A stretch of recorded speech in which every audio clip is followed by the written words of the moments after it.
Astaga, 4 pengaturan bahaya Messenger yang harus diaktifkan sekarang juga. Let's go. Wah. Ayo masuk ke Facebook kalian dulu pertama-tama, kemudian kalian pilih di pojok kanan atas ada Messenger atau kan bisa masuk langsung ke aplikasinya there. Pilih garis 3 di kanan bawah ini di bagian pojok. Nah, kalian akan bertemu dengan yang namanya pengaturan Messenger. Nah, di bawah nama akun kita ini, tepatnya di bagian bawah pengaturan ini kalian klik aja guys.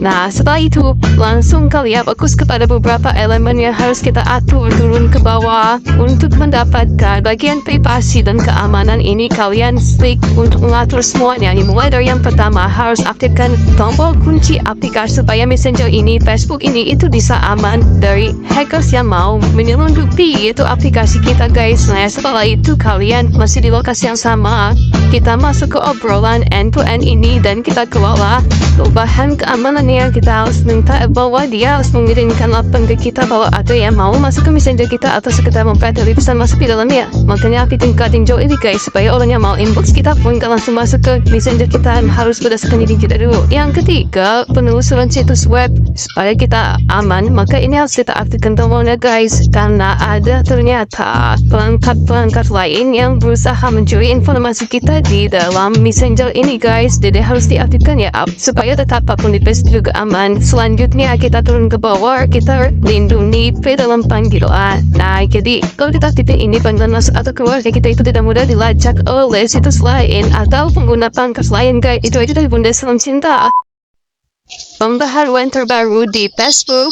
Nah, ternyata Meta diam-diam ubah sistem loh teman-teman. Sekarang postingan video panjang, video pendek, atau bahkan live streaming akan masuk ke sistem video reel.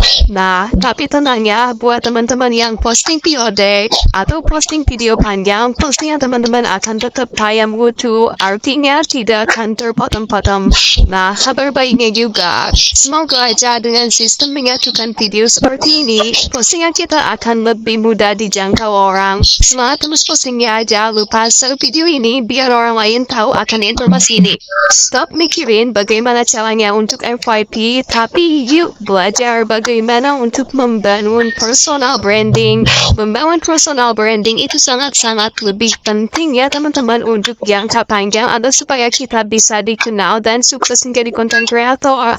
Kalau misalnya kita fokus untuk FYP aja, FYP itu hanya sementara. Ketika misalnya ada konten kita yang FYP tapi kita nggak dikenal, hanya itu aja tuh yang FYP. Tapi ketika misal kita membangun personal branding, terus ada konten kita yang FYP, nanti konten-konten yang lainnya atau konten-konten kita selain itu juga insya Allah bakalan FYP. Semangat terus ya untuk berkarya. Semoga kita sukses selalu. Jangan lupa untuk pastikan juga. Bye-bye. Jadi teman-teman, sejatinya teman-teman itu tuh harus lebih memperhatikan maksud dari isi brand kamu dan juga isi dari profil kamu. Isi dari brand kamu adalah konten-konten yang biasanya random yang disajikan oleh platform untuk kita. Agar supaya apa? Agar supaya platform ini tuh tahu minat konten kita itu tuh seperti apa.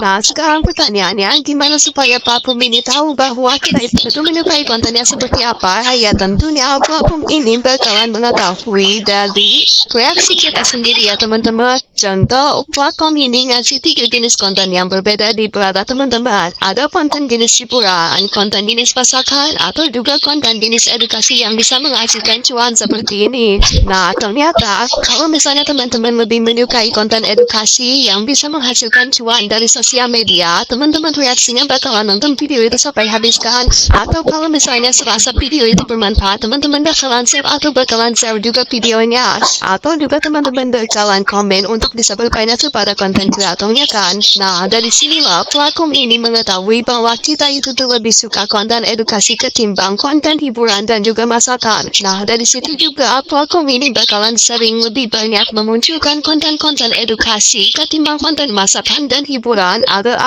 supaya teman-teman lebih tahu untuk scroll sosial media di platform ini. Nah, terus yang banyak dipertanyakan, sedangkan konten yang dua tadi, konten hiburan dan konten masakan, kalau kalau misalnya kita skip itu gak apa-apa, emang dia gak apa-apa ya teman-teman. Bahkan teman-teman juga bisa klik tidak tertarik agar supaya si video-video tersebut tidak lagi muncul di beranda kita. Nah, jadi teman-teman gak usah takut lagi ya, aku gak bakalan kebaca aktif oleh algoritma hanya karena teman-teman skip video yang enggak teman-teman. Konten kreator yang jago akan kalah dengan konten kreator yang konsisten. Percuma kalian jago konten, tapi kalau misalnya kalian gak konsisten, kalian bakalan ketinggalan dengan mereka yang hanya biasa-biasa aja bikin konten tapi bisa konsisten. Jadi buat teman-teman pemula, kalian gak perlu jago konten, yang kalian perlukan adalah konsisten bikin konten. Kalau misalnya kalian bisa konsisten bikin konten, lambat laun kalian selalu belajar dan kalian selalu evaluasi konten, endingnya video-video kalian juga bakalan bagus dan kamu bakalan ada di titik jago konten. Nah, semangat terus kontennya ya, dan jangan lupa bestian dengan akun aku untuk tahu informasi seputar perkontenan lainnya. Stop mikirin bagaimana caranya untuk FYP, tapi yuk belajar bagaimana untuk membangun personal branding. Membangun personal branding itu sangat-sangat lebih penting ya teman-teman untuk jangka panjang, atau supaya kita bisa dikenal dan sukses menjadi content creator. Kalau misalnya kita fokus untuk FYP aja, FYP itu hanya sementara. Ketika misalnya ada konten kita yang FYP, tapi kita nggak dikenal, hanya itu aja tuh yang FYP. Tapi ketika misal kita membangun personal branding, terus ada konten kita yang FYP, nanti konten-konten yang lainnya atau konten-konten kita selanjutnya juga insya Allah bakalan FYP. Semangat terus ya untuk berkarya, semoga kita sukses selalu. Jangan lupa untuk bestian juga. Bye-bye. Wow.